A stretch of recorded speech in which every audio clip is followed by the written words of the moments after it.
Hey everyone, welcome to Echoes from the Basement, an X-Files podcast.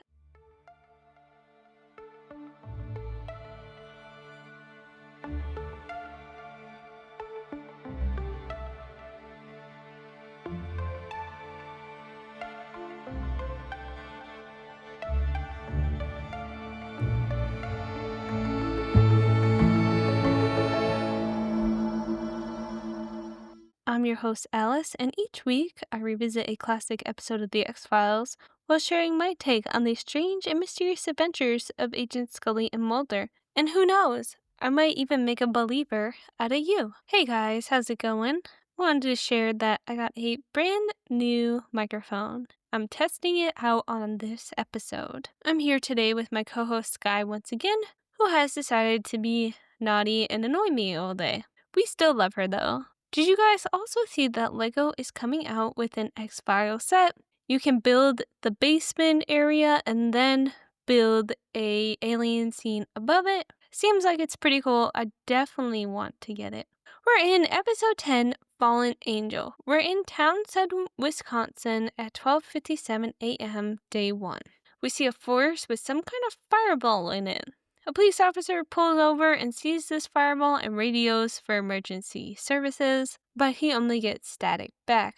The officer then puts his lights on and leaves his car to go investigate. We see some huge satellite dishes making some strange noises. We're at the U.S. Space Surveillance Center, Cheyenne Mountain, Colorado. We see some military people that have found an unidentified object that is not showing up on their radar. They believe that it is an aircraft they've never seen and it's moving like crazy. The spacecraft ended up falling into Wisconsin. That's why we might have seen the fireball. The military people talk with their commander and say that they are going to send out a search team to see what it is. The soldiers say, well, we are already involved in this and we're using the radar footage. And the commander says that's a negative. We cannot get involved in this. We're going to say that this occurrence was a meteor and the radar was malfunctioning. The radar is wrong. The soldiers were stunned that their commander would say that, and they're like, are you sure? The commander says, yeah, your report is going to reflect all this information. We then see the commander call someone on his cell phone and say, Code Indigo Delta Echo 9. I have a confirmed fallen angel in Sector 87. Mobilize Operation Falcon immediately. We're back in Wisconsin. The cop is approaching the flames. Something runs or flies near him and makes a strange noise. The officer says hello and turns around and sees something kind of invisible. He probably doesn't see it, but we do. It looks like a bunch of waves. Something attacks the officer. And then we see flashing lights and hear weird sounds. All of a sudden, the forest goes dark. Everything is back to normal.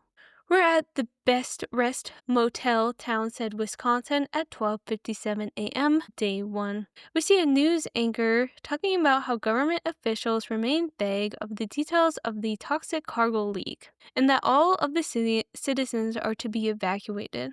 Mulder is talking to someone about this train wreck and the toxic waste that it leaked. He's talking to somebody, and they say that the U.S. has 15,000 miles of electric fence that reaches into space. This man is Deep Throat. Deep Throat explains that the government uses this fence to track down the 7,087 man-made objects that are up in space. He informs Mulder that the fence was breached last night and Operation Falcon went into effect. This operation is led by Colonel Calvin Henderson, the Air Force reclamation expert. We can see Mulder is gearing up for something. He is locked in, he has his leather jacket on, and he's ready to put up a fight. Mulder asks Deep Throat reclamations. Deep Throat explains during the Cold War, his job, Colonel Henderson's job, was to protect downed aircraft technologies from getting into other countries' hands at the time of the Soviet Union. Mulder says, okay, he's part of a crash retrieval unit. Deep Throat says That is true. They have a quick response time. Deep Throat goes on to say that Mulder has 24 hours before the area is sanitized and it will be normal once again. The government will make it all disappear. My question is, why do you think Deep Throat got involved with Mulder in the first place? Like, his true reason. Is it for his own agenda, or does he just like Mulder? We're in Wisconsin now. Mulder is running through the forest. He's trying to get to the site of the crash. When he gets there, we see a laser fence surrounding the area. Mulder sees some military people shouting. There's helicopters above him. The place is cordoned off. Mulder continues to watch. We're at Operation Falcon Field headquarters. We see all the soldiers at their home base. A soldier comes out of the truck and is greeted by another soldier saying, "You're late." I believe this is Colonel Henderson. Colonel Henderson says it's going to be dark soon and we need to get to work. The soldier from the truck says, "Well, we had a flat tire." The colonel says that they have a meeting soon and that they're going to start using live rounds. He says, "Do you have a problem with that, soldier?" The soldier from the truck says he thought this was all just a drill, but Colonel Henderson says you're wrong. The other soldier lets the many other soldiers in the truck out, and Mulder appears from underneath the truck. Now he's in their home base. Mulder crawls and ducks to avoid detection, and he goes deeper into the forest where there are a lot of military soldiers. We see the soldiers canvassing the forest, and so is Mulder. He runs, jumps, evades the military just to see a beam of light. He starts to head towards it. We hear a man speaking from a distance as Mulder continues to crawl towards the light. We see what looks to be an excavation site.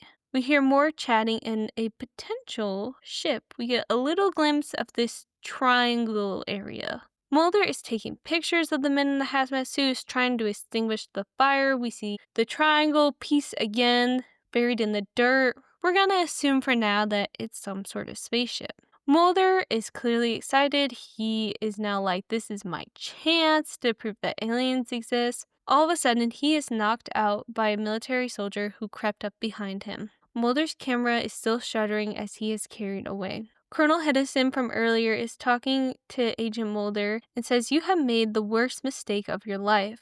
He's also looking at Mulder's film while saying all of this. I kind of miss film cameras. We actually own a Polaroid and we need to really use it more.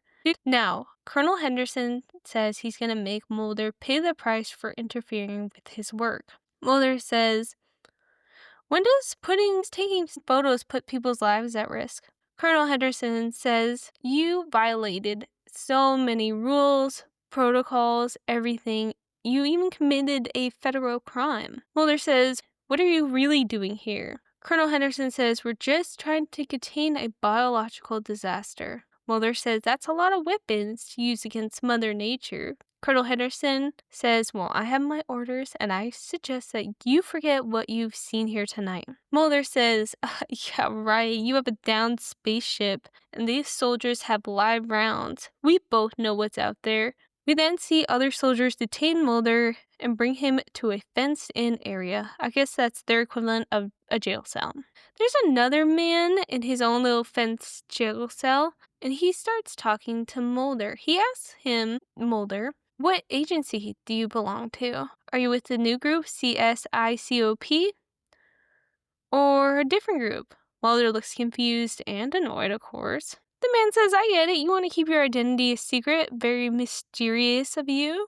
I get it. My name is Max Fenning. I belong to the Nation Investigation Committee of Aerial Phenomenon." Why such a long name? Its abbreviation is NICAP. NICAP. Max flips his hat around to reveal this logo. A boss move. Max says, "Can I ask you a question? Did you see anything? Did you get close? I saw nothing. The military picked me up 100 miles past the roadblock, so I didn't get to see anything." Max also mentions that this is similar to the Roswell cover-up. Mulder says, "What makes you so sure that something is out there?" Max says the same thing that makes you so sure. Morning comes the next day, and Mulder awakens to still being in this prison. We see Scully. She has come to visit Mulder and bail him out. Mulder says, "Well, you need to meet Max. He's such a great guy." Scully is like, "Who?" Mulder says, "This guy from Nightcap. He's not there anymore. They must have released him. Max's bed is empty. Scully says, "You have gotten us in a lot of trouble, Mulder. People who are higher up now want to shut down the X-Files and want you kicked out of the Bureau." Mulder says, "What else is new?" Because what else is new? Scully says, "I don't understand you, Mulder. Why do you never follow the rules or protocols or anything? You just follow your own set of rules. It's kind of like a mom to son talk." Mulder says, "I know what I saw, Scully. There was no train derailed." Scully says, "Because it wasn't. What you saw was not a toxic spill or a UFO. It was a downed enemy jet with bombs attached to it." Mulder chuckles and says, "Over U.S. airspace, are you serious?" Scully said they lied to avoid a mass panic. Mulder says, "Do you really believe that story?" Scully says, "That story's highly classified, Mulder." Mulder says, "More like a highly classified lie. They're searching for something, Scully." Scully says, "Yeah, right, they're looking for the pilot." Mulder says, no human pilot could step away from that wreck alive." Scully says, "Well, maybe the pilot ejected. And I don't know why we have to keep going back and forth and playing these games." We then see an invisible creature trying to breach the laser fence. The creature zooms across the forest, gets past the fence, and goes to another patch of forest across the road. Scully and Mulder are talking about Mulder's hearing at the FBI base. At 10 o'clock tomorrow, they have to go to it. But Mulder says he wants to stay in town. He says that this gives us 24 hours to investigate what's going on here, Scully. Scully says, "I was assigned to bring you back, Mulder, not to let you stay." They then enter Mulder's hotel room, where it is a complete mess and the phone is off the hook. Scully and Mulder hear something rattling. They investigate with their guns drawn. Someone is trying to squeeze out the bathroom window. It's Max. Max says, "I just had to know if it was really you." Mulder says, "You don't know me, we just met." Max says, "That's incorrect. We at Nightcap have been following you for years. We have followed you your entire career since you have joined the X-Files. We got all this information from the Freedom of Information Act. Your travel expenses are public record, Agent Mulder." Max also turns around to Scully and says, "You must be the fantastic Agent Scully." Mulder says, "How did you recognize me?" Max replies, "I saw your picture once. I read your article on the Gulf Breeze sightings." Mulder says, "That's impossible to figure out it was me. I used a pen name, M.F. Luder, Leuder." Max says, "I know, it's an anagram for F. Mulder." Mulder, like, seriously? You need to do better at hiding your identity. Max says, "Come with me, guys. I have something to show you." We see that Max lives in a trailer outside of the motel area. Inside, he has radios, scanners, and an abundance of research. He shows Mulder some crop circles while Scully looks around the trailer. We see alien stuff everywhere, but we also see some medication lying about. Max then shows them some CIA technology he got a hold of. It's kind of a radio and a scanner at the same time. Max said the Townsend Sheriff's Department 2 nights ago wanted fire and emergency service out into the forest. I got all this info from a cop saying it on the radio. Then, 35 minutes later, the fire crew said that they needed some medical assistance and it's very bad. We then hear a strange noise on this recording. The firemen say, "We also have a situation here." We then see Colonel Henderson is talking to his boss, saying that they are doing everything they can, and that this time it will not get away. We're at Millie Road High School Emergency Evacuation, 6:27 p.m., day 2. Scully and Mulder are walking in like the bosses they are. They approach a little boy and his mom and they introduce themselves. They would like to ask her a couple of questions about her husband, the cop from earlier. Her name is Miss White, and that she says that her husband is dead and what else is there to know. Sally says, "I'm sorry about your husband, but we just want to help you." Mulder says, Why won't you let us help you, Miss White?" Miss Wright says, "I don't know anything." Miss Wright says to Scully they will not release his body.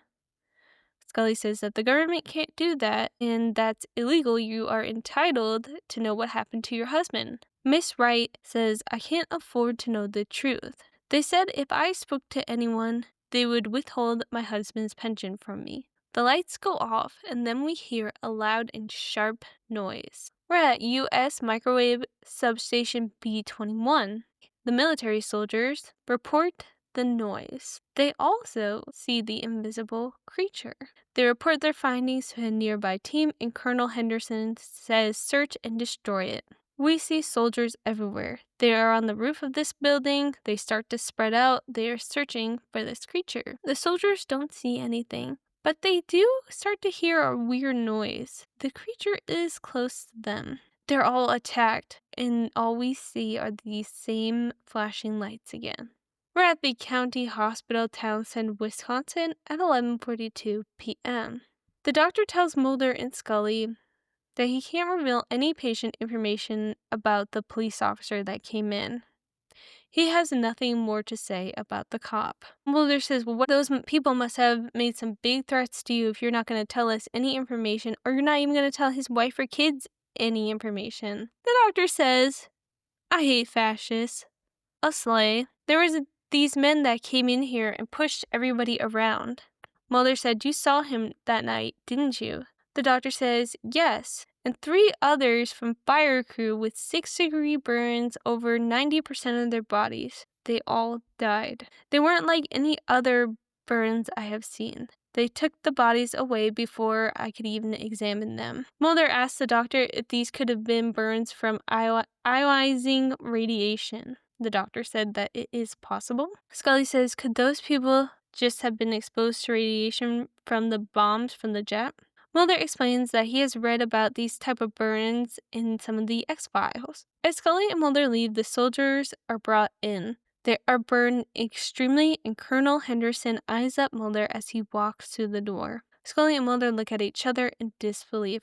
All these soldiers are dying or dead on arrival. Mulder says, I want to know what happened out there. Colonel Henderson says you don't need to know. Mulder says we both want the same thing, but all you want is it to be dead. You leave it no choice. It has to defend itself. More people are going to die. Colonel Henderson says, listen to me. If you and your partner don't leave, something bad's going to happen. The doctor, before Scully leaves, says, you need to stay here. Scully isn't leaving. We need her. Outside this emergency room, Colonel Henderson, you can do what you want. But here, I'm the boss. We're back at I think it was a motel. Mulder is getting out of his car. That he goes to Max's trailer and pays him a visit. No answer. Max's trailer looks awesome from the inside, FYI. But the trailer seems like it's empty. Trigger warning, Mulder enters the trailer and finds Max having a seizure on the floor. Mulder holds Max until it passes. Max says, who are you? What are you doing here? Mulder says, you're having a seizure. Max said, that's impossible. I haven't had one since 7 years ago before I started my medication. Max says he has lived with epilepsy all his life, but now he is not in any danger because of the medication he takes. Mulder gets Max some water, and Max explains how his condition started. Doctors say he must have hit his head and caused it, but he can't ever remember hitting his head. He would wake up in strange places as well and not know how he got there. Mulder helps Max into bed when he sees a strange mark behind Max's ear. Mulder is reading and looking at some photos with the same marks Max had on other people. Scully comes into the motel room and said that the hospital was terrible. They lost all but 2 soldiers and they are in critical condition. Mulder says, what do you think, Scully? Scully says, I don't know what's happening, but we have a plane to catch in an hour. Mulder says, I want you to take a look at something first. He said, look at these photos. One is of Max and his unusual mark behind his ear. I've seen this twice before. 2 women 1,000 miles apart claim to be abducted by aliens. Scully says, do you believe Max is an abductee?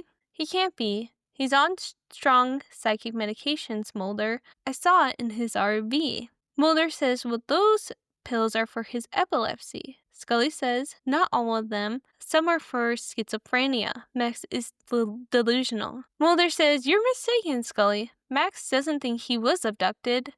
I do. Could you look at Max's scar and give me your medical opinion? Mulder thinks that the same mark that was seen in these two women and Max are all connected. They were all abducted by aliens. The other military people, the ones that we were talking about before that were looking at the radar, have found another larger spacecraft, meteor, in the same spot as the other one. It's hovering over a small town in Wisconsin. We then hear some strange noises and see the craft hovering over Max's trailer. The spacecraft goes inside, looking for him and looking around. The spacecraft ends up finding Max and makes his ears start to bleed. Max opens his eyes and sees something, and then we see a flash of white. We're back at the motel. Scully and Mulder are packing for their flight, and Mulder just wants to see Max before he goes, and he also wants for Scully to check him out. They go into Max's trailer and see that he has gone. They only see blood on his pillow. Max's radio is on, and it states that there has been an unidentified trespasser at Lake Michigan. Scully says, "Come on, Mulder, we have to get to the airport for our meeting." Mulder says, "Max was here during the crash and he was abducted. Let's put the puzzle pieces together. If we have figured out this, then Colonel Henderson has also figured it out." Mulder and Scully drive off. They're at Lake Michigan, dock number 7. We see that Max is there, his ear is still bleeding. There are soldiers there, and they telephone Colonel Henderson, and they say that Max is there. The colonel says, "Proceed with extreme caution, he might be dangerous." Scully and Mulder arrive, and the soldiers are toast. Something has shocked. Scully and Mulder then hear Max, and he is saying, it hurts, over and over again, and they're after me. We then see outside this area that the military is right on top of Scully, Mulder, and Max. They are also surrounding the outside of, I guess, this building. They tell Scully and Mulder to put their hands up and to come with us. Scully walks out. Scully says, "Well, what are you doing? There's a sick man inside and he's delusional." A soldier who is scanning the inside of this building says there are 3 beings in there. Mulder tells Max to, "Come on, I'm here to help, let's go." Max says, Stop. Don't let them take me." Mulder then turns around and gets zapped into the air. Max and the invisible thing are gone. Mulder cries out for Max, calling his name over and over again. We look over and see that Max is hovering and surrounded by some sort of blue light and weird noise. Mulder screams, "Max, Max." He then sees Max disappear in a flashing light. The soldiers then report that there is only one figure inside the building. It's Mulder. Max has left. Colonel Henderson says, "Where is he? Where is he?" Mulder said they got to him first. Mulder is eventually arrested. We're at FBI HQ. We're sitting in the Office of Professional Responsibility. We see that these people are asking Scully to what extent she knew about Mulder's activities. Scully says nothing and that everything she is a no and she never knew about anything. Scully says, "I need to make a statement though. Don't judge Mulder on his actions. It's unfair." But her boss dismisses her. Scully and Mulder meet outside and Mulder says not to worry. It's only a matter of time before they shut the X-Files down. Scully waits for Mulder and reads the newspaper on the toxic cleanup and how big of a success it was. Mulder's boss is saying that he was not authorized to do any of this and he did not follow protocol. Mulder says, "Yeah, but a lot of men died and you only care about protocol. Why would you care that thousands of people died or really hundreds of men died? But all you care about is that we did everything right." Mulder says it's a type of cover-up, and if you had just read my report, you could see that there was no train or toxic material. It also explains how Max disappeared. Mulder also goes on to say he has x-rays of Max that support his theories. The man was abducted. Everyone in the room knows it. Mulder's boss said, "Yeah, well, if he was abducted, why was his body found 2 hours later in a cargo container?" Mulder says, "Then what can I say? If you guys are gonna believe this lie, I don't know what to tell you. I know what I've seen. You guys can't deny it for much longer, and no government agency has any jurisdiction over the truth." We then see Deep Throat and Mulder's boss meet up. His boss says Mulder was in clear violation of all these protocols, conduct, etc. Deep Throat, why didn't you not agree with us? We had our chance to get rid of him and you ruined it. Deep Throat says, I don't really care about Mulder's insubordination. It's far less dangerous than having him exposed to the wrong people. He says always keep your friends close and your enemies closer. My question is, do you think Deep Throat sees Mulder as an enemy of the government and that's why he keeps Mulder around, or what do you guys think the case is? Comment below. Overall, I thought this was a great episode. I like when Mulder kind of goes rogue and goes off by himself to do these mini adventures. I also believe that Mulder is a HR nightmare. I can imagine what his files say about him in the FBI. Probably that he never follows protocol and there's several warnings in there to get his act together. But that's all today. Thanks for listening, all you truth seekers, abductees, and X-Files enthusiasts. Be sure to like, subscribe, and share the show. And remember, the truth is out there, you just have to find it.